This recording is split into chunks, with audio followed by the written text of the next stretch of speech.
आम्ही तेणे सुखी म्हणा विठ्ठल विठ्ठल मुखी तुमचे येर वित्त धन ते मज मृत्तिके समान कंठी मिरवा तुळशी व्रत करा एकादशी तुमचे येर वित्त धन ते मज मृत्तिके समान म्हणवा हरीचे दास तुका म्हणे मज हे आस तुमचे येर वित्त धन ते मज मृत्तिके समान विठ्ठल विठ्ठल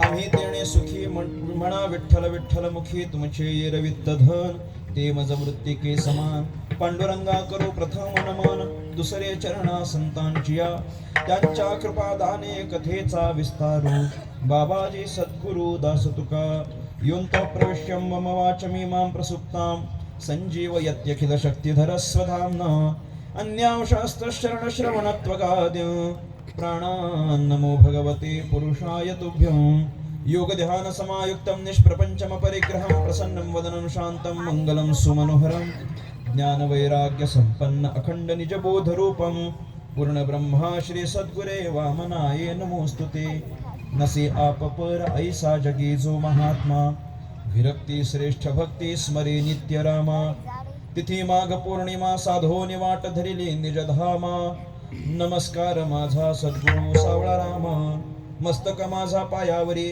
या वारकरी संतांच्या आम्ही तेणे सुखी म्हणा विठ्ठल विठ्ठल मुखी तुमचे येर वित्त धन ते मज मृत्तिके समान विठ्ठला विठ्ठला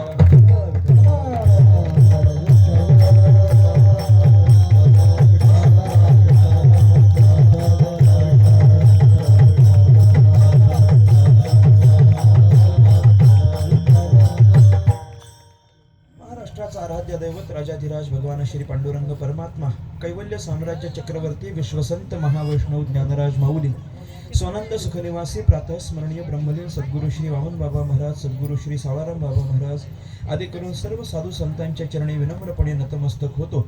माझ्या समोर उपस्थित माझ्यापेक्षा ज्ञानाने वयाने अनुभवाने ज्येष्ठ श्रेष्ठ कीर्तनकार प्रवचनकार वर्ग मातृभगिनी श्रोता गायक वादक आदी करून कलाकार वर्ग तुम्हा सर्वांच्या चरणी साष्टांग प्रणिपात करून परमात्म्याच्या संकीर्तनाला आरंभ करतो. विठ्ठल विठ्ठल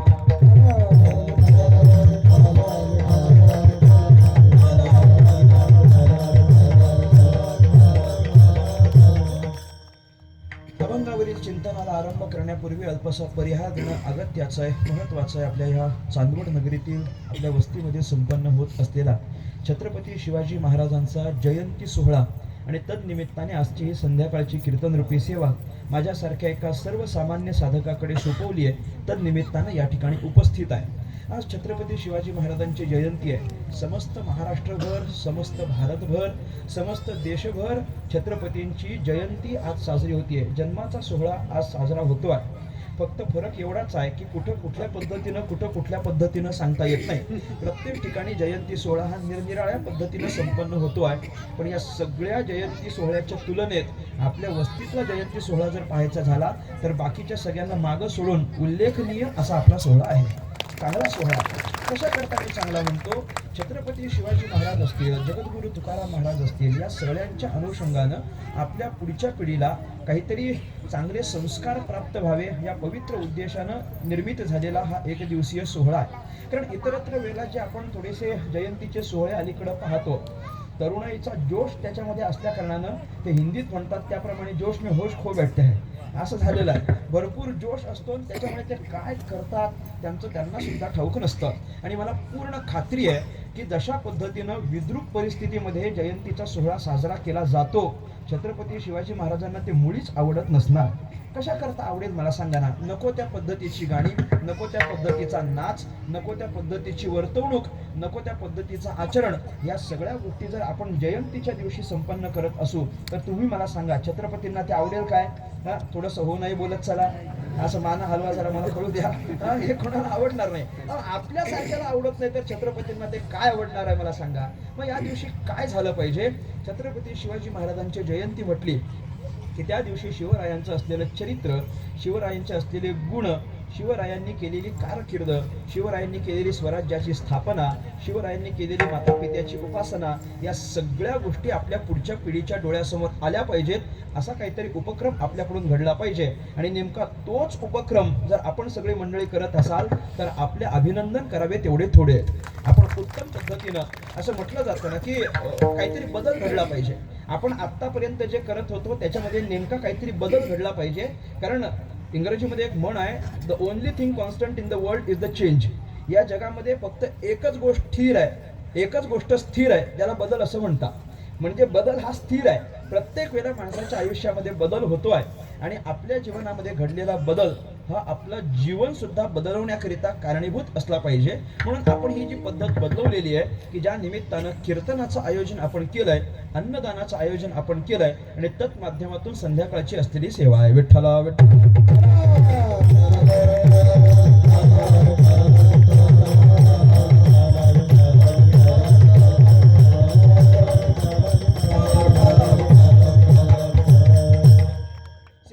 निवडलेला अभंग संत श्रेष्ठ तुकाराम महाराज यांचा आहे. अभंग 4 चरणांचा आहे, सगळ्यांच्या परिचयाचा, सगळ्यांच्या पाठांतरातला असलेला हा अभंग आहे. या अभंगाच्या माध्यमातून थोडीशी शिटी मारती ती कमी करा. या अभंगाच्या माध्यमातून जगद्गुरु संत श्रेष्ठ तुकाराम महाराजांनी छत्रपती शिवाजी महाराजांना उपदेश केलेला आपल्याला प्रथमदर्शनी पाहता येतो. एक बाजू जर आपण अभंगाची पाहिली तर तुकाराम महाराजांनी छत्रपती शिवाजी महाराजांना उपदेश केलाय असं जाणून घेता येतं. पण थोडासा सुप्त अर्थ जर आपण जाणून घेण्याचा प्रयत्न केला तर याच अभंगातून छत्रपती शिवाजी महाराजांना तुकाराम महाराजांची कृपा प्राप्त व्हावी याच्याकरिता केलेला प्रयत्न दिसून येतो. म्हणजे छत्रपती शिवाजी महाराजांना उपदेश तुकाराम महाराजांकडून आहे आणि छत्रपती शिवाजी महाराजांकडून तुकाराम महाराजांची कृपा प्राप्त व्हावी याच्याकरता प्रयत्न आहे. विठ्ठला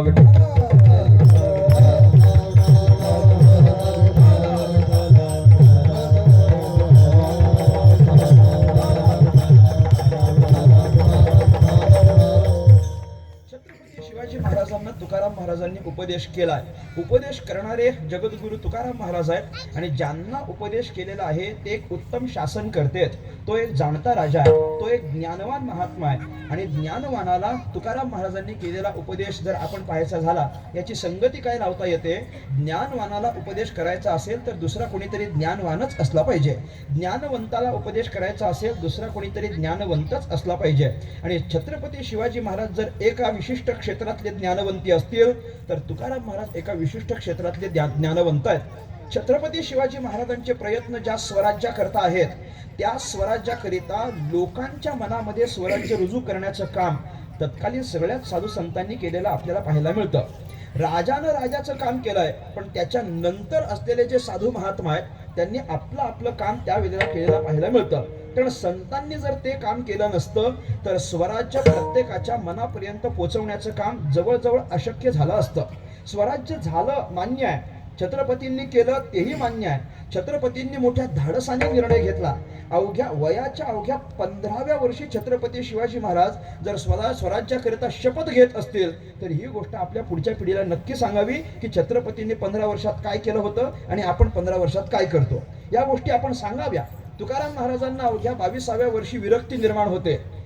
संत श्रेष्ठ ज्ञानेश्वर महाराज अवघ्या 16व्या वर्षी ज्ञानेश्वरीची निर्मिती करतात आणि छत्रपती शिवाजी महाराज जर अवघ्या 15व्या वर्षात स्वराज्याच्या स्थापनेची शपथ घेत असतील तर या सगळ्याच्या माध्यमातून आपल्याकडून देशाकरता, देवाकरता आणि धर्माकरता जे कार्य घडलं पाहिजे ते तरुण वयातच घडलं पाहिजे हे आपल्याला जाणून घेण्यासारखं. विठ्ठला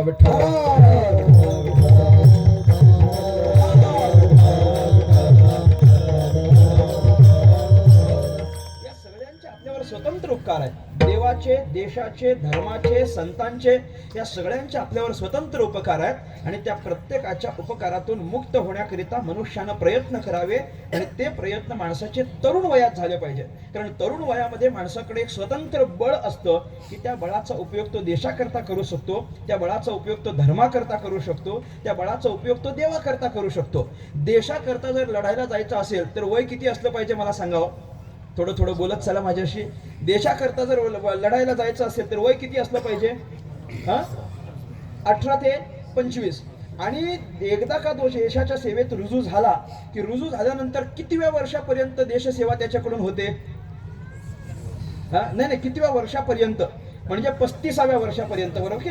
35 वर्षाला त्यांची रिटायरमेंट असते. याचा अर्थ काय होतो? जोपर्यंत तुम्ही तरुण आहात तोपर्यंतच तुम्ही देशसेवेकरिता पात्र आहात, असा त्याचा अर्थ आहे. तोपर्यंत तुम्ही देशसेवेकरिता पात्र आहात म्हणजे देशसेवा हे तरुणाचंच काम आहे. बरं, धर्मकार्य करायचं असेल तर वय काय झालं पाहिजे?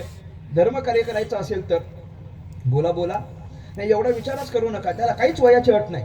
धर्मकार्याकरिता कोणत्याही वयाची अट नाही.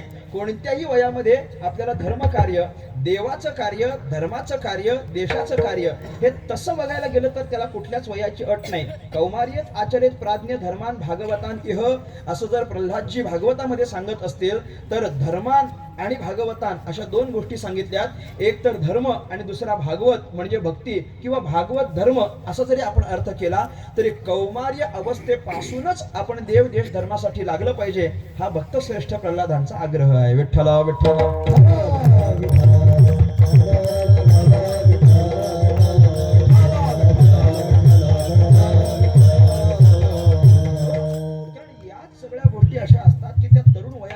येतात. मी गमतीनं म्हणत असतो बरं का, तुम्हाला जर या संसार समुद्रातून तरुण जायचं असेल ना, इथं तरुण जायचं असेल तर तरुणच असला पाहिजे.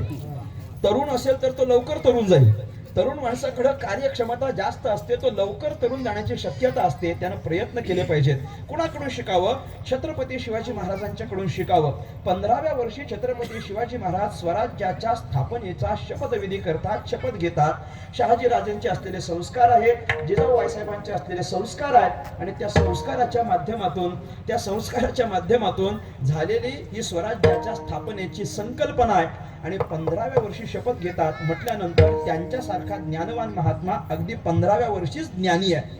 म्हणजे बोलायचं झालं तर जसं ज्ञानोबारायांकरता आपण म्हणतो उपजताची ज्ञानी, तसंच आपल्याला छत्रपतींकरता सुद्धा म्हणता येईल उपजताची ज्ञानी. विठ्ठला विठ्ठला.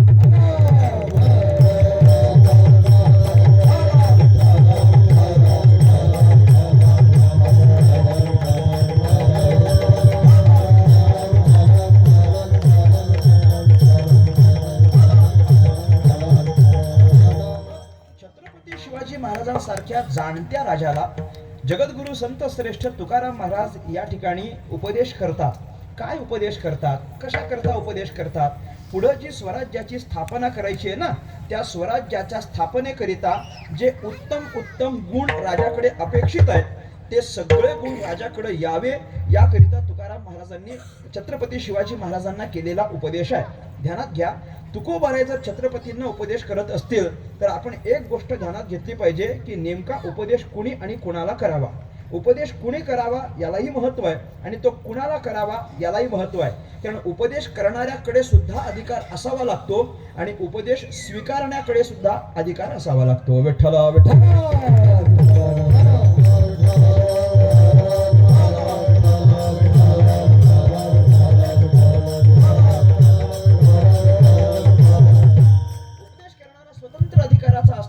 तो जर उपदेश करत असेल तर अगोदर तो उपदेश करण्याच्या आधी तो जे काही बोलतोय त्याचा त्याला अनुभव असला पाहिजे, एवढं मात्र निश्चित. अनुभवे आले अंगा ते या जगा देता असो, असं जर तुकाराम महाराज म्हणत असतील तर तुकाराम महाराज जे काही जगाला सांगतात त्याचा तुकाराम महाराजांना आधी अनुभव आहे. प्रत्येक अनुभवाला शिटी मारता येते. याचा तुम्हाला अनुभव आहे का? थोडस कमी करा. आपल्याला आवाज कमी पण चालेल बरं का, फक्त शिटी नको, त्यामुळे डिस्टर्ब होतं. विठ्ठला विठ्ठला.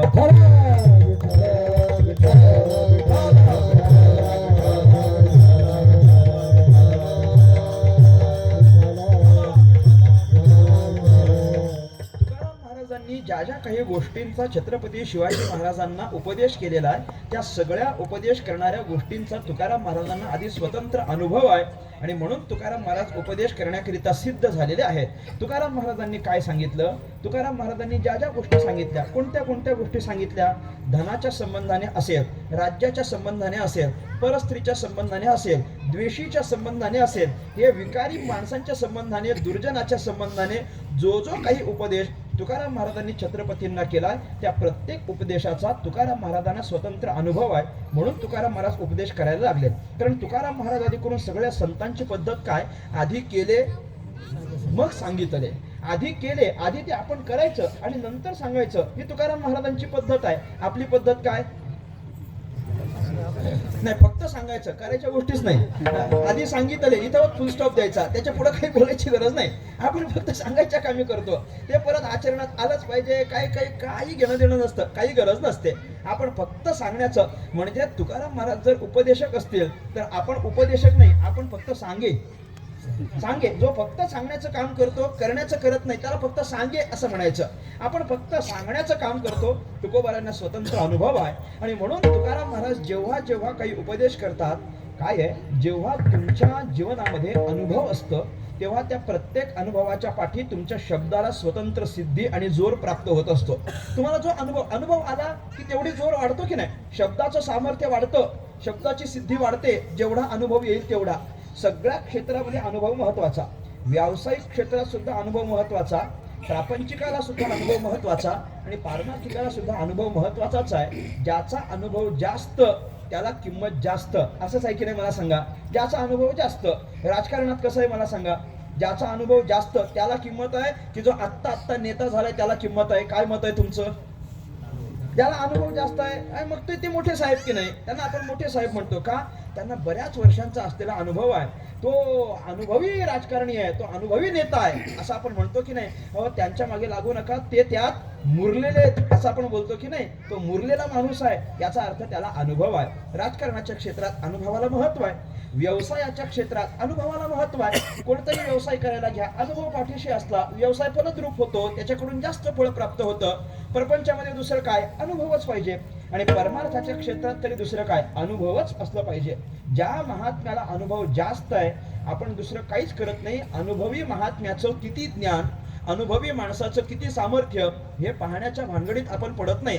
अनुभवी महात्मा आला की फक्त त्याच्या चरणावर डोकं ठेवायचं आणि बाजूला व्हायचं, एवढंच आपण करतो. कारण काय? त्याला अनुभव आहे म्हणून. विठ्ठल विठ्ठल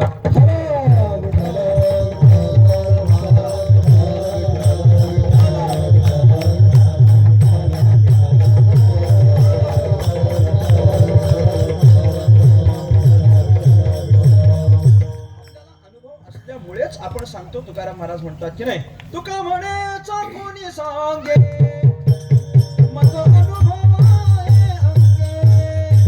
मज अनुभव आहे अंगे, मज अनुभव आहे अंगे. तुका म्हणायचा कोणी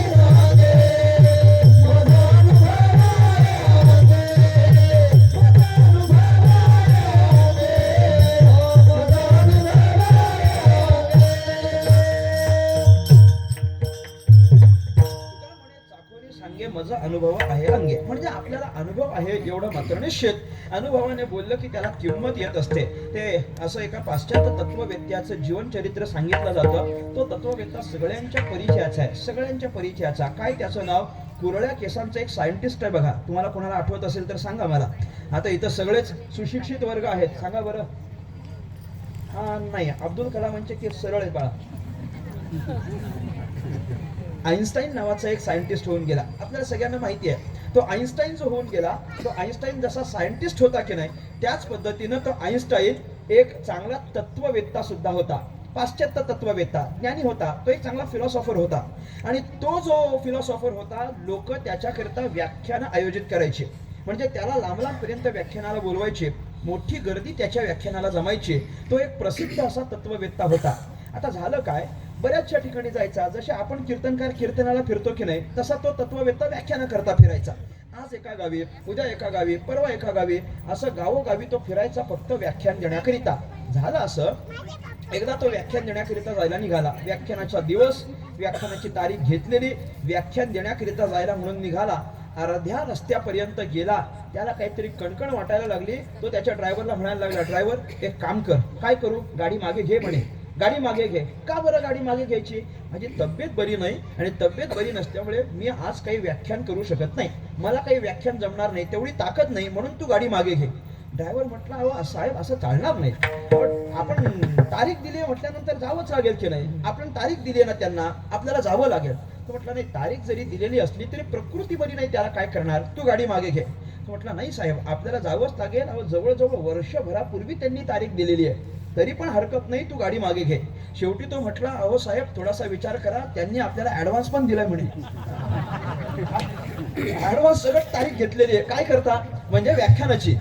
तुम्ही भलतं काही समजू नका, आपल्याकडे नाही चालत ते. व्याख्यानाची तारीख घेतलेली आहे, ऍडव्हान्स पण दिलाय, काय करायचं? साहेब म्हटले, एक काम कर, त्यांचा ऍडव्हान्स जो काही आपल्याला दिरंगाई होईल, उशीर होईल, त्याचा जो काही व्याज असेल त्या व्याजासकट त्यांना परत पाठवून दे, पण आपल्याला व्याख्यान करायला आज जमणार नाही, तू गाडी मागे घे. ड्रायव्हर विचारात पडला, काय करायचं? कारण काय होता, तारीख घेणारा आईन्स्टाईन नव्हता, तारीख घेणारा ड्रायव्हर होता. ड्रायव्हर तारीख घ्यायचा, तारीख ड्रायव्हरनं घेतलेली होती, सगळं ठरवलेलं त्यानंच होतं. त्याच्यामुळे तो म्हणायला लागला, जर आपण आता साहेबांना घेऊन गेलो नाही तर आपली फसगत होईल. मग काय केलं पाहिजे? काहीही करून साहेबांना घेऊन जावं लागेल. फोनवर घेतलेली तारीख आहे, जावंच लागेल, आपल्याला जावंच लागेल. त्याने फार आग्रह केला आणि शेवटी साहेबांना म्हणायला लागला, साहेब अडचण काय तुमची? काय अडचण आहे? फक्त तब्येत बरी नाही आणि तुम्हाला बोलता येणार नाही, एवढीच अडचण आहे ना? म्हटलं एवढीच म्हणजे? अरे एवढी मोठी अडचण आहे? म्हटलं नाही एवढीच अडचण आहे ना. मग एक काम करा. काय? चला आपण व्याख्यानाच्या ठिकाणाला जाऊ. अरे पण व्याख्यान करता येणार नाही. ड्रायव्हर म्हटलं हरकत नाही ना, आज तुमच्या जागी मी व्याख्यान करतो. म्हटले ऐका, तुमच्या जागी मी व्याख्यान करतो. कोण? म्हटलं विठ्ठल विठ्ठल.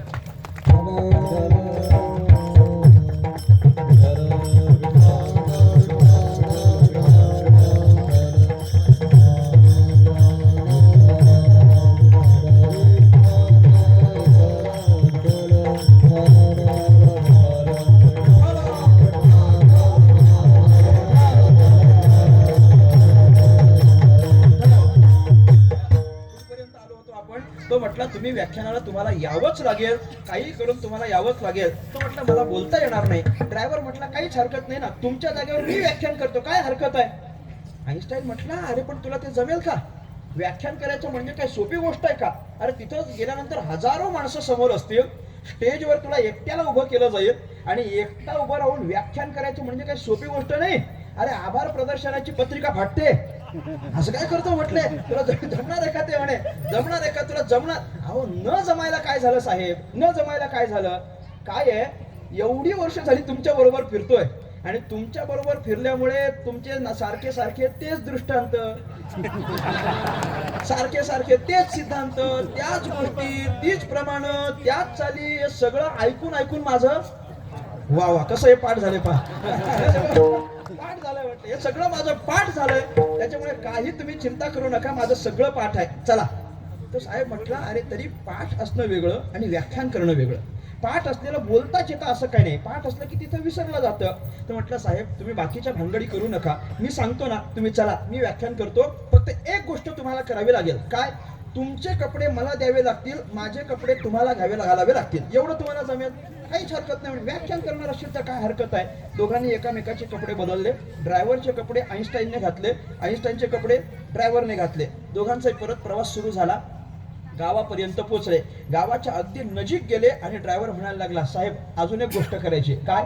तुम्ही माझ्या जागेवर बसा आणि मला तुमच्या जागेवर बसावं लागेल. कारण शेवटी काय, आईन्स्टाईन काय गाडी चालवणार आहे का? गावातल्या लोकांना काय वाटेल, जो काय किंग सीट वरून उठलेला आहे तोच कोण असला पाहिजे? आईन्स्टाईन असला पाहिजे. तुम्ही ड्रायव्हर सीटवर बसा. आता आईन्स्टाईन ड्रायव्हर सीटवर बसला आणि हा त्याचा ड्रायव्हर मुख्य सीटवर बसला. याचे कपडे चांगले, त्याचे आईन्स्टाईनचे कपडे ड्रायव्हरचे. गावापर्यंत पोहोचले. आता गावातल्या लोकांनी फोनवर तारीख घेतलेली असल्यामुळे नेमका कोण आईन्स्टाईन त्यांना काही माहिती नव्हतं, म्हणून त्यांनी एक अंदाज बांधला, ज्याचे कपडे चांगले तो कोण? आईन्स्टाईन. ज्याचे कपडे चांगले तो आईन्स्टाईन म्हटल्यानंतर ह्या ड्रायव्हरला वाजत गाजत घेऊन गेले की नाही? अगदी वाजत गाजत स्टेजवर नेला, शाळ शिपळ वगैरे देऊन त्याचा सन्मान केला. हे सगळं काही लोकांची भाषणं झाली आणि शेवटचं भाषण म्हणून याचं नाव उच्चारलं की बाबा आपण ज्यांच्या भाषणाकरिता आतुरतेने वाट बघत होतो, आता ते प्रसिद्ध असे तत्ववेत्ते सर आईन्स्टाईन आपल्या समोर येऊन व्याख्यान करणार आहेत. सगळ्यांनी टाळ्यांच्या गजरामध्ये त्यांचं स्वागत करा. झालं. तो माईकवर उभा राहिला तो, पण इथं छातीत दडकी भरली याच्या. कोणाच्या? आईन्स्टाईनच्या. का? तो जर काही बोलताना चुकला तर नावाची फसगत माझ्या होईल म्हटले, फजिती होईल माझ्या नावाची. कसा बोलतो कुणास ठाऊक. आणि त्यानं पाठ केलेलं होतं. त्यानं पाठ केलेलं असल्यामुळे जेवढं काही त्याला येत होतं ना, फाड फाड फाड फाड फाड फाड फाड फाड त्यानं बोलायला सुरुवात केली. 1-1.5 तास त्याने असं व्याख्यान केलं. आईन्स्टाईननी पण तोंडात बोटं घातलेली विचार करायला लागला, एवढं चांगलं आपल्याला कधी जमलं नाही. आपल्याला पण एवढं चांगलं कधी जमलं नव्हतं. छान छान व्याख्यान केलं. गाडीत बसूनच आईन्स्टाईनने त्याच्याकरता टाळ्या वाजवल्या. व्याख्यान संपलं. व्याख्यान संपल्यानंतर गावकऱ्यांनी त्याचा सत्कार वगैरे केला. काय पाकिट मानधन असेल ते दिलं. आता येऊ का म्हणे? या म्हणे.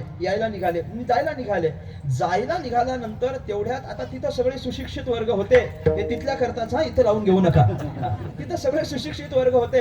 सगळे त्या आईन्स्टाईनच्या भोवती गोळा झाले आणि त्यातल्या एका माणसानं आईन्स्टाईनची वाट अडवली आणि आईन्स्टाईनला म्हणायला लागला, वा वा, काय सर तुम्ही व्याख्यान केलं, काय तुमची शब्दफेक आहे, काय तुमचा आवाज आहे, अमुक आहे तमुक आहे, फार चांगलं व्याख्यान झालं. मी एवढं चांगलं व्याख्यान आतापर्यंत कधीच ऐकलं नव्हतं. फार उत्तम तुम्ही व्याख्यान केलेलं आहे. पण माझी एक शंका आहे म्हटलं. आता शंका आहे म्हटल्यानंतर याचे धाबेदन आणले. पण यानं पाठ केलेलं होतं. याला माहिती होतं आपल्याला शंकेचं उत्तर देता येणार नाही. सामान्य शंका असली तरी उत्तर देता येणार नाही. पण तो मनातल्या मनात विचार करायला लागला, कसं आहे, सगळं हरलं तरी चालेल पण हिंमत नाही हरली पाहिजे म्हणे. हा म्हणाला, काहीच काळजी नाही, विचारा म्हणे, तुमची शंका विचारा. आता शंका विचारणारा चांगला सुज्ञ श्रोता होता. त्यानं अशी लांब लचक शंका विचारली. मोठा प्रश्न विचारला. त्यानं जो काही प्रश्न विचारला याच्या काडीचा ध्यानात आला नाही. याचं सगळं हेलिकॉप्टर सारखं वरून निघून गेलं. काहीच कळलं नाही याला. पण आता काहीच नाही बोललं तर फजिती होईल की नाही, म्हणून हा थोडा वेळ थांबला आणि थांबून त्याला म्हणायला लागला, तुम्हाला काय अक्कल नावाची गोष्ट आहे की नाही म्हणे. बुद्धी नावाचा भाग तुम्हाला आहे की नाही. अरे माझ्यासारख्या जगप्रसिद्ध तत्ववेत्याला असला फालतू प्रश्न विचारून तुम्ही माझा अपमान करता. अरे या प्रश्नाचं उत्तर तर माझा ड्रायव्हर पण देईल.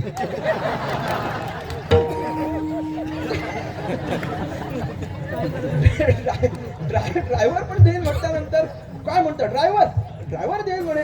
मग सगळं ड्रायव्हर कडे आले. आता तो ड्रायव्हर नाही, तो कोण? आईन्स्टाईन. त्याला शंका विचारला, त्याने एका झटक्यात उत्तर दिलं. पुढची गंमत ऐका. झटक्यात उत्तर दिल्यानंतर गावकरी विचार करायला लागले, साहेबांचा ड्रायव्हर एवढा हुशार, साहेब किती हुशार म्हणे. साहेबांचा ड्रायव्हर जर एवढा हुशार आहे तर साहेब किती हुशार आहे. परत सत्कार केला. 11,000 रुपये मानधन वाढून दिलं. आपल्याला बोलायचं काय, वाढून दिलं त्याला. सगळा प्रकार आटोपला. घरी यायला निघाले. ज्याच्या त्याच्या जागेवर बसले. ड्रायव्हरच्या जागेवर ड्रायव्हर बसला, आईन्स्टाईनच्या जागी आईन्स्टाईन बसला. आईन्स्टाईनचे कपडे आईन्स्टाईनने घातले, ड्रायव्हरचे कपडे ड्रायव्हरने घातले. सगळं व्यवस्थित झालं. अर्ध्या रस्त्यापर्यंत आले आणि आईन्स्टाईन म्हणायला लागला, वा वा, अरे काय व्याख्यान केलं म्हणे. मला कल्पना नव्हती तू एवढं चांगलं बोलतोस. भले पाठ करून का होईना पण चांगलं पाठ केलेलं आहेस म्हटलंय. पाठांतर चांगलं झालेलं आहे तुझं. व्याख्यान तू छान केलेलंस. पण काय रे, एवढं चांगलं व्याख्यान केलं आणि एका साध्या शंकेचं उत्तर तुला देता आलं नाही, गडबड झाली तुझी. तो ड्रायव्हर म्हणायला लागला, साहेब अहो त्या शंकेचं उत्तर जर मला देता आलं असतं तर मी तुमची बॅग घेऊन कशाला फिरलो असतो म्हणे. त्या शंकेचं उत्तर जर मला देता आलं असतं तर मी माझी वेगळी बॅग नसती का तयार केली. अहो तुम्ही जे व्याख्यान करता त्याच्या पाठी तुमचा अनुभव आहे आणि मी जे व्याख्यान केलं त्याच्या पाठी मागे माझा पाठांतर आहे. याचा अर्थ अनुभवाला किंमत आहे. विठ्ठला विठ्ठला.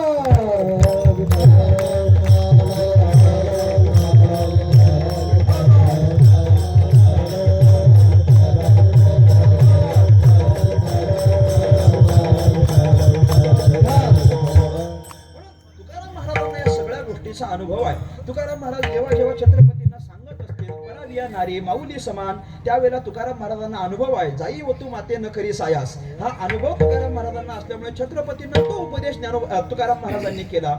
धनाच्या बाबतीत जेव्हा बोलत असतील तेव्हा धनाच्या संबंधाने आपल्याला प्राप्त असलेलं धन नाकारणं ही तुकाराम महाराजांची अगोदरपासूनची पद्धत आहे बरं का. छत्रपती शिवाजी महाराजांनी नजराणा पाठवला वगैरे तो भाग येणारच आहे. पण त्याच्या पण अगोदर त्या धरणेकऱ्याच्या प्रसंगामध्ये तुम्ही जर पाहत असाल तर धरणेकरी जेव्हा येतो त्यावेळेला त्या धरणेकऱ्याच्या अंतःकरणात माऊलींनी पाठवलेला धरणेकरी आणि त्या धरणेकऱ्याच्या मनात फक्त दोनच गोष्टी होत्या. एक तर त्याला श्रीमंत व्हायचं होतं आणि दुसरं तर त्याला ज्ञानवान व्हायचं होतं. ज्ञानवान पण व्हायचं आहे आणि श्रीमंत पण व्हायचं आहे. आणि या दोन गोष्टी होण्याकरता ज्ञानोबाऱ्यांनी त्याला कोणाकडे पाठवलंय? तुकाराम महाराजांकडे. तो तुकाराम महाराजांकडे येतो तेव्हा विचार करतो, हे काय मला श्रीमंत करतील, मला ज्ञानाच्या बाबतीत पण श्रीमंत करू शकत नाहीत आणि मला धनाच्या बाबतीत पण श्रीमंत करू शकत नाही, त्यांचीच परिस्थिती हालाकीची आहे. मग तुकाराम महाराज ज्ञानोबाऱ्यांनी पाठवलेलं आहे म्हणून त्याची व्यवस्थित व्यवस्था करतात, त्याला ज्ञान व्हावं म्हणून अनेक अभंगांचा उपदेश करतात. ते शब्दरूपी धन आहे आणि त्याला श्रीमंत होण्याकरिता जस्ट तो येण्याच्या अगोदरच एक श्रीमंत माणूस तुकाराम महाराजांकडे येऊन एक नारळ समर्पित करून गेलेला असतो आणि तो नारळ म्हणजे फक्त नारळ नसतो, त्या नारळात त्या श्रीमंतानं बरेचसे हिरे मोती माणिक वगैरे ठेवलेले असतात आणि तो त्याने तुकाराम महाराजांना दिलेला असतो. तुकाराम महाराजांना माहिती आहे की यात हिरे माणक आहेत, परंतु त्याची इच्छा काय आहे? श्रीमंत होण्याची. म्हणून त्याला श्रीफळ पण दिला ज्याच्यात हिरे माणके आहेत आणि त्याला शब्दरूपी धन म्हणजे अभंग पण दिले. पण त्याचं दुर्दैव होतं, अभंग सुद्धा त्याने नाकारले आणि नारळ सुद्धा त्यानं फेकून दिला. याचा अर्थ काय? आपल्याकडे आलेल्या संपत्तीचा त्याग करणं हा तुकोबाऱ्यांचा अनुभव आहे. विठ्ठल विठ्ठल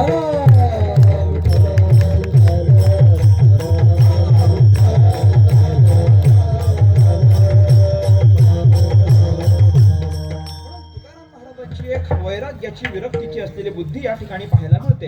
आणि त्या दुसऱ्या बाजूला जर तुम्ही छत्रपती शिवाजी महाराजांचा विचार कराल तर छत्रपती शिवाजी महाराजांना माहिती आहे, स्वराज्याची स्थापना जरी आपल्याला करायची असली तरी त्याच्याकरिता साधू संतांचे आशीर्वाद मात्र आवश्यक आहे. आतापर्यंत आपल्या संस्कृतीचा नियम चालत आलेला आहे, जो जो म्हणून मोठा राजा होऊन गेलेला आहे त्या प्रत्येक राजानं कुठल्या तरी साधूची सेवा केलेली आपल्याला पाहायला मिळते.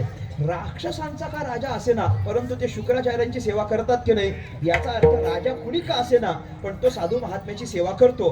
राजा कुणी पण असो, तो सत्ता सांभाळत असताना साधू संतांची सेवा करतो.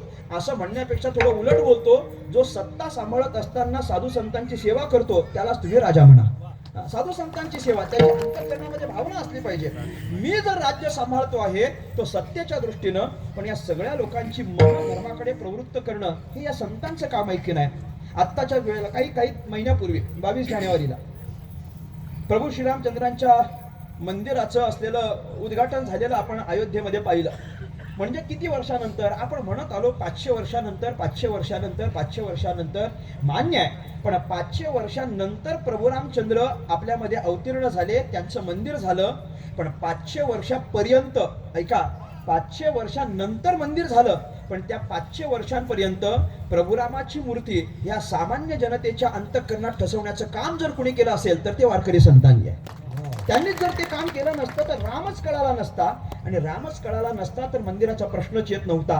परंतु राम सदैव जिवंत राहावा, कृष्ण सदैव जिवंत राहावा म्हणून प्रत्येक वेळेला कीर्तनातून, प्रवचनातून, कथेच्या माध्यमातून ते राम सांगत राहिले. आपल्याला 500 वर्षापर्यंत राम ऐकायला मिळाले आणि 500 वर्षाच्या नंतर रामाचं मंदिर मिळालं. विठ्ठल विठ्ठल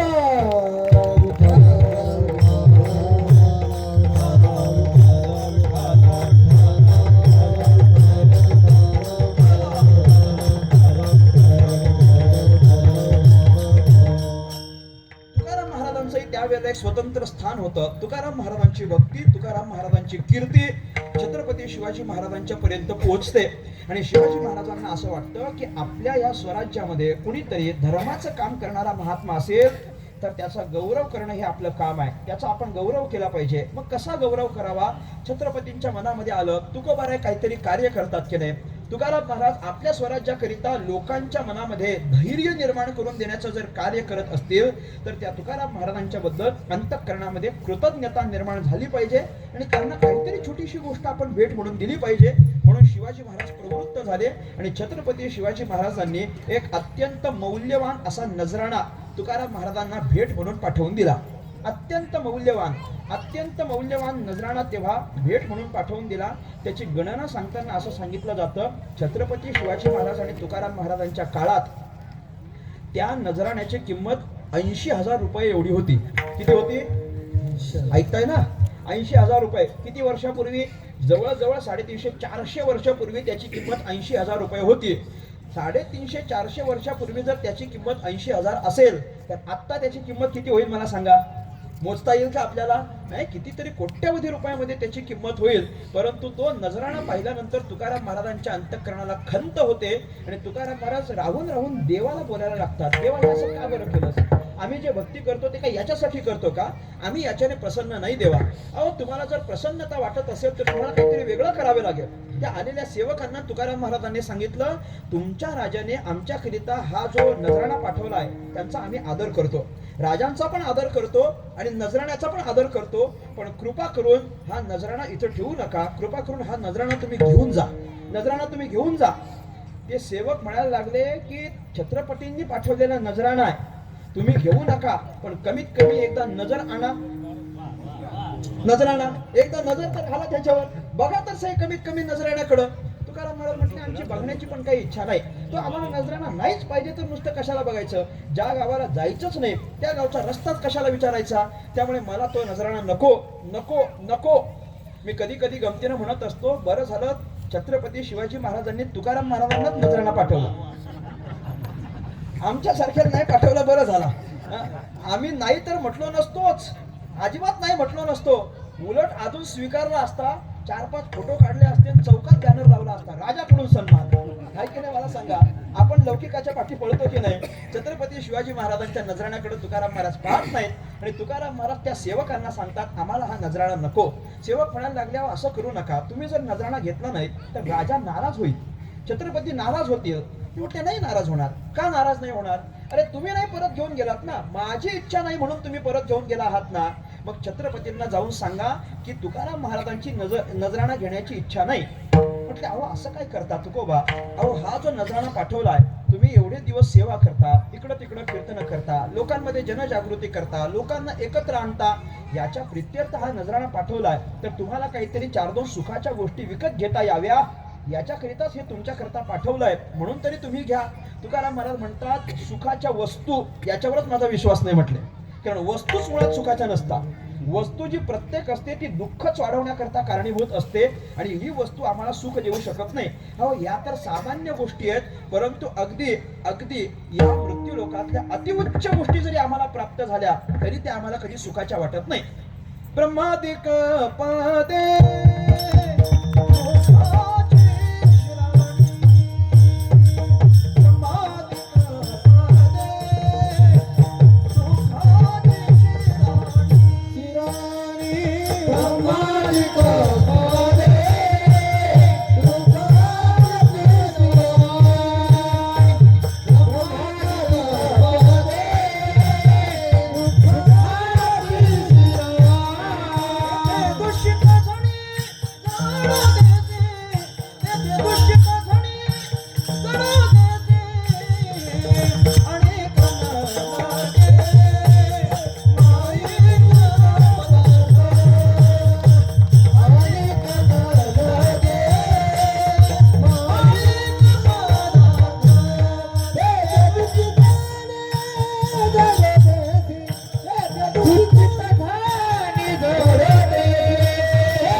या सगळ्यातून दुःखच प्राप्त होत असतं. सेवक म्हटले, असं नाही तुकोबा, तुम्हाला दुःख देण्याचा आमच्या राजाचा हेतू नाही.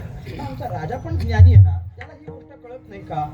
तुम्ही जे काही प्रचार प्रसार करत असताना त्या सगळ्याचा विचारच आमच्या राजापर्यंत पोहोच झालेला आहे. आमच्या राजाला सगळे तत्व चांगल्या पद्धतीने माहिती आहेत. त्यांच्या आईसाहेबांनी त्यांना रामायणातल्या, महाभारतातल्या, भागवतातल्या अनेक गोष्टी सांगून नीती तज्ञ बनवलेला आहे. त्यांना सगळ्या नीती माहिती आहेत. नीतीनं वागणारा आमचा राजा आहे. म्हणून एखाद्या महात्म्याला वस्तूतून दुःख होईल अशी त्याची अजिबात अपेक्षा नसणार आहे. त्यामुळे तुम्हाला दुःख होण्याकरता नाही, तुम्हाला सुख व्हावं म्हणूनच त्यानं हा नजराणा पाठवलेला आहे. कृपया तुम्ही त्या नजराण्याचा स्वीकार करा. तुकाराम महाराज हात जोडून विनंती करतात, त्यांना सांगतात अगदी आम्हाला सुख व्हावं म्हणून जरी पाठवला असेल तरी हा नजराणा आम्हाला नको. उलट तुम्ही राजाला जाऊन सांगा की आमच्या सुखाकरताच जर नजराणा पाठवला असेल तर तुम्ही पाठवलेला नजराणा आमच्या सुखाला कारण नाही. तुम्हाला जर असं वाटतच असेल की तुकोबारायांना सुख व्हावं तर तुम्ही काय करा, अभंगाचं पहिलं आम्ही त्याने सुख हो आम्ही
त्याने सुख म्हणा विठ्ठल विठ्ठल मुखी.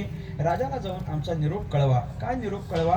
आम्हाला जर सुख व्हावं असं तुम्हाला वाटत असेल तर या धनसंपत्तीतून आम्हाला सुख नाही. हे धन वगैरे आमच्या सुखाकरता कारणीभूत नाही. तुम्ही पाठवलेल्या धनाचा आम्ही आदर करतो, स्वीकार नाही करू शकत. आम्हाला जर सुख व्हावं अशीच तुमची इच्छा असेल तर तुम्ही एक काम करा, म्हणा विठ्ठल विठ्ठल मुखी. आम्हाला सुख पाहिजे असेल तर तुम्ही विठ्ठल विठ्ठल म्हणा. आम्हाला सुख पाहिजे असेल तर तुम्ही विठ्ठल विठ्ठल म्हणा. असं तुकाराम महाराज पण राजाला सांगतात आणि असं कीर्तनकार पण खाली बसलेल्या लोकांना सांगतो. आम्हाला सुख पाहिजे असेल तर तुम्ही विठ्ठल विठ्ठल म्हणा. पण विठ्ठल विठ्ठल म्हणा हे सांगता सांगता जय विठ्ठल होतं तरी आपण म्हणत नाही. आहे की नाही? आपण बोलतो का? नाही. आपण विठ्ठल विठ्ठल सांगितलं तरी बोलतो का? बोलत नाही. टाळी वाजवा सांगितलं तरी वाजवतो का? वाजवत नाही. विठ्ठल विठ्ठल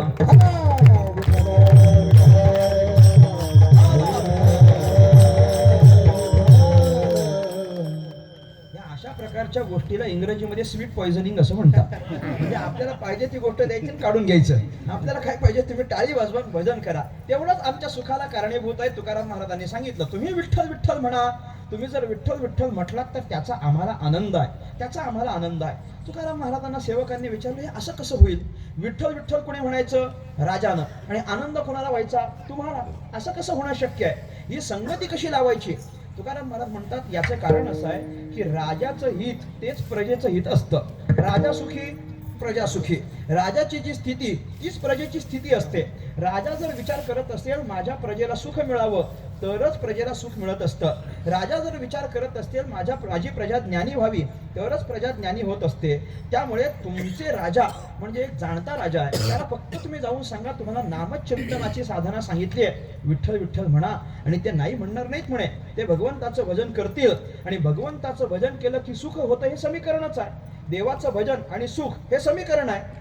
प्रत्येक तुम्ही पहा जीवनामध्ये सुख देणारी दुसरी कुठलीच गोष्ट या कलियुगात आत्ता तरी उपस्थित नाही.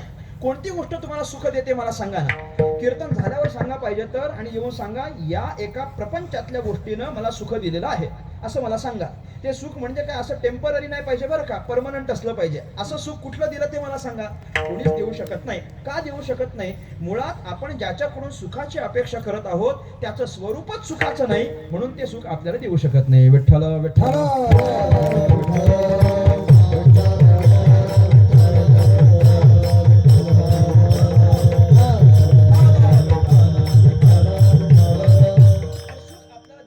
नाही असाच आपल्याला विचार सांगितला जातो की नाही. संसार दुःख मूळ चौकडे इंगळ विश्रांती नाही कोठे रात्रंदिवस तळमळ. संसार दुःख रूप आहे की नाही? संसार दुःख मूळ चौकडे इंगळ. संसार कसा आहे? दुःख रूप आहे की नाही? संसार दुःख मूळ चौकडे इंगळ. विश्रांती नाही कोठे रात्रंदिवस तळमळ. संसार कसा आहे? दुःख रूप आहे. संसार दुःख मूळ चौकडे इंगळ. विश्रांती नाही कोठे रात्रंदिवस तळमळ. संसार कसा आहे? दुःख मूळ आहे. मी असं का म्हटलं माहितीये का? अजून 10 चाली जरी लावल्या ना तरी शेवटी संसार दुःख मूळच आहे. याच्यात बदल होत नाही, त्याच्या स्वरूपात बदल होणार नाही. चाली लावतो तेवढ्या पुरतं बरं वाटतं, चाली ऐकताना सुखरूप वाटतं, तेवढी चाल झाली की परत संसार दुःख रूपच आहे. त्याच्या स्वरूपामध्ये बदल करण्याचं सामर्थ्य आतापर्यंत कुणालाच प्राप्त झालं नाही. संसार सुख देऊ शकत नाही. विठ्ठला विठ्ठला.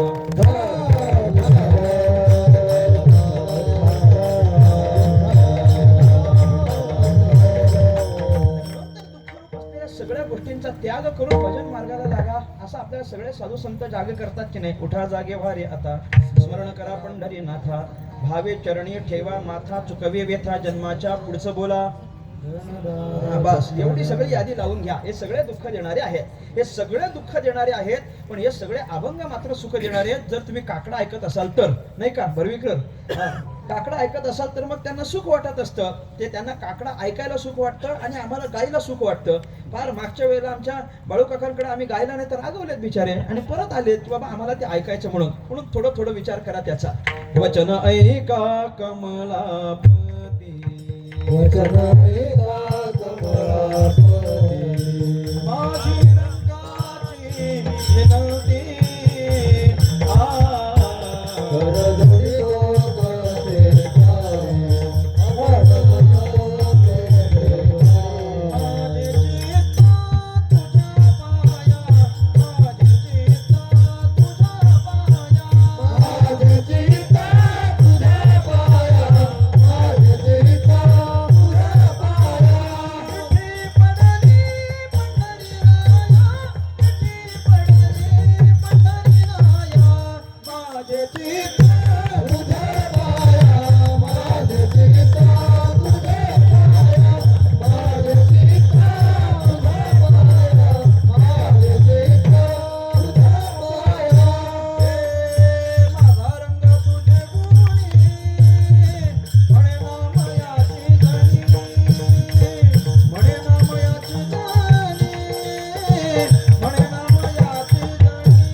आणलं की नाही.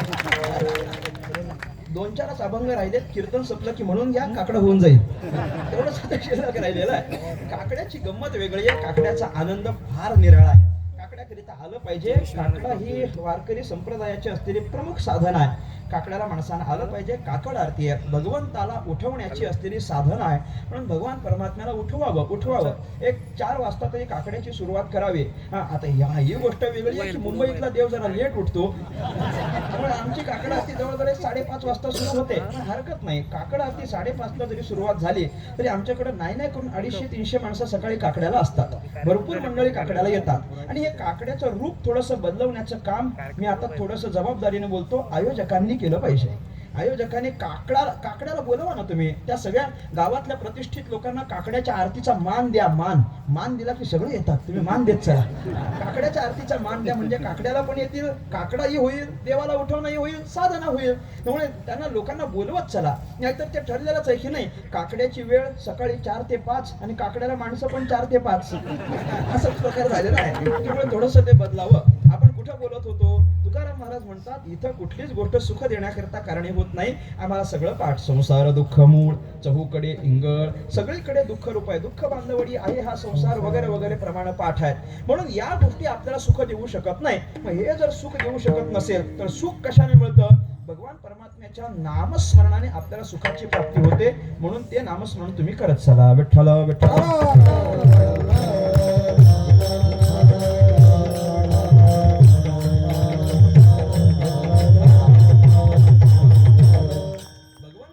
नामस्मरण केल्यानंतर आपल्याला वेगळे प्रयत्न करावे लागत नाही. सुखही घरी येतं आणि भगवंत सुद्धा आपल्या घरी येतो की नाही. सुखे येतो घरा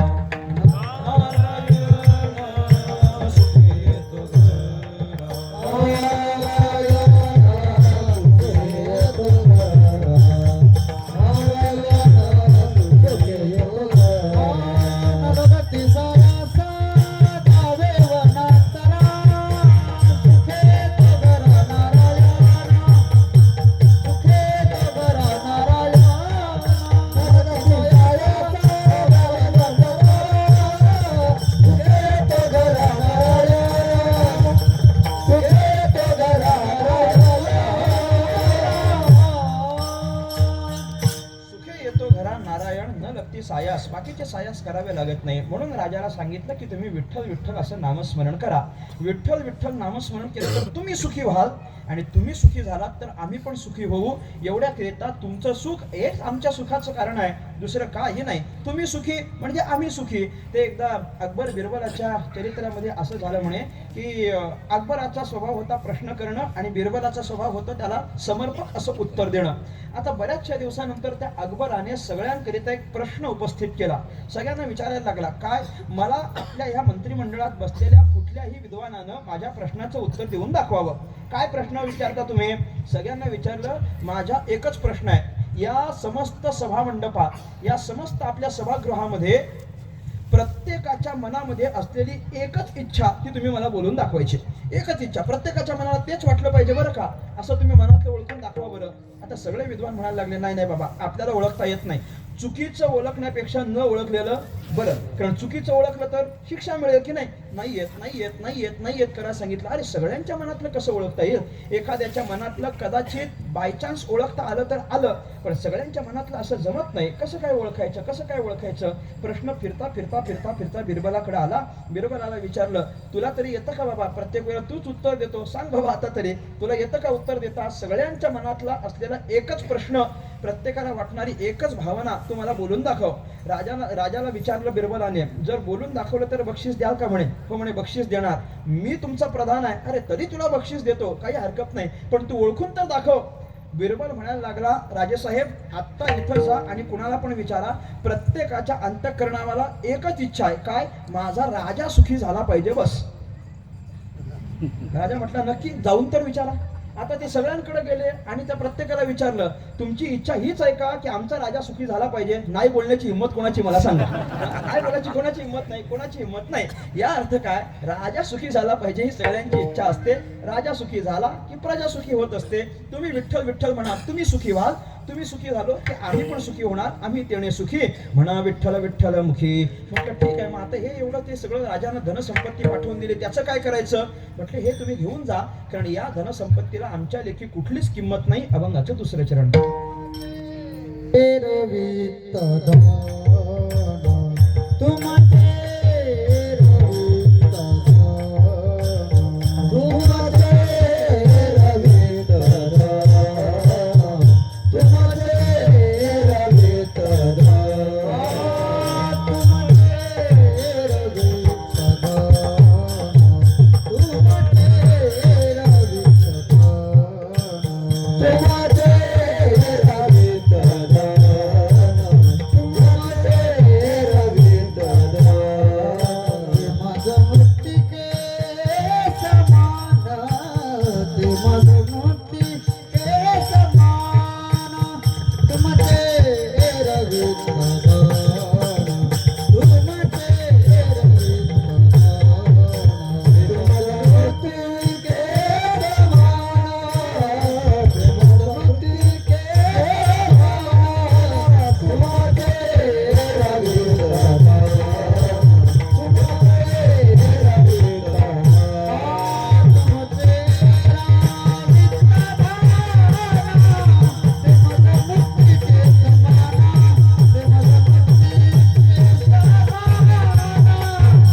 मुखी तुमचे ये रवित धन ते मज मृत्तिके समान.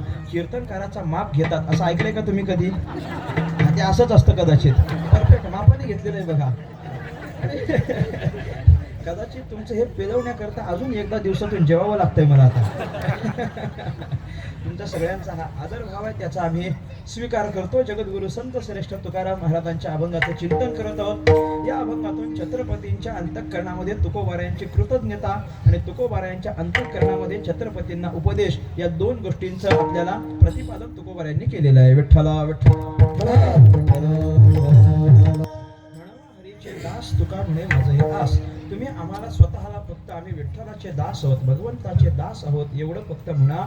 त्याच्या माध्यमातून काय होईल, आम्हाला एवढीच अपेक्षा आहे, एवढी अपेक्षा तुम्ही आमची पूर्ण केली की आम्ही तेणे सुखी. म्हणजे काय काय लावून घ्यायचं, म्हणा विठ्ठल विठ्ठल मुखी आम्ही तेणे सुखी.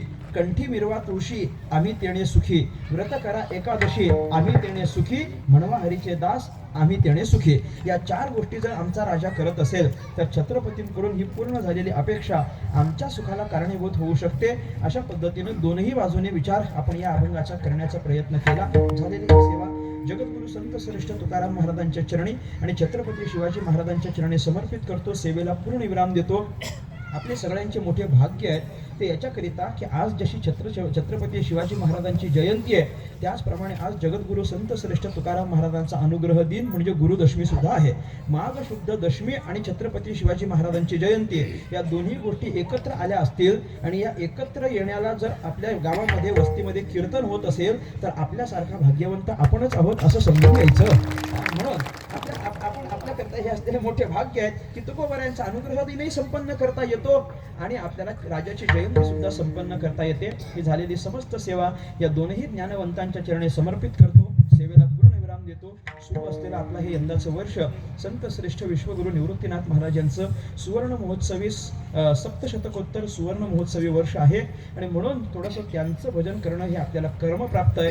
2 मिनिटं दादांचं भजन आणि त्याच्यानंतर जय विठ्ठल. निवृत्ती राया निवृत्ती राया